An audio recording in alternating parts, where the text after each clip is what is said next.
ایک یہ بہن نے فرمایا کہ بھائی نے فرمایا تھا کہ اگر کوئی کسی کا دنیا میں دل دکھائے،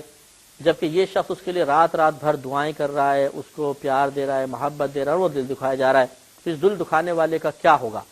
اور کبھی اگر ایسا ہوا کہ جس کا دل دکھایا جا رہا ہے اس نے مجبور ہو کر یہ کہہ دیا کہ جیسے تو نے میرا دل دکھایا اللہ بھی تیرا دل دکھائے، تو کیا؟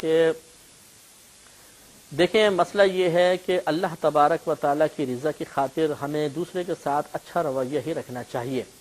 اب اگر اس کے جواب میں مسلسل کوئی برا عمل رکھتا ہے تو اللہ تبارک و تعالیٰ، اگر آپ بھی اس کے برابر برائی کرتے تب بھی ٹھیک تھا، لیکن یہاں تو معاملہ یہ ہے کہ دعائیں اور ادھر سے زیادتی، تو اس کو دنیا میں بھی اس کا خمیازہ ہو سکتا ہے بھگتنا پڑ جائے، اور آخرت میں بھگتنا، آخرت میں ضرور حقوق العباد کا معاملہ میں پھنسے گا، تو توبہ لازم ہے۔ اور اگر کوئی ڈس ہارٹ ہو کر یہ دعا کر دے کہ اللہ تعالیٰ جس طرح اس نے میرا دل دکھایا، اس کا بھی دل دکھ جائے، تو اس میں کوئی گرفت نہیں ہے۔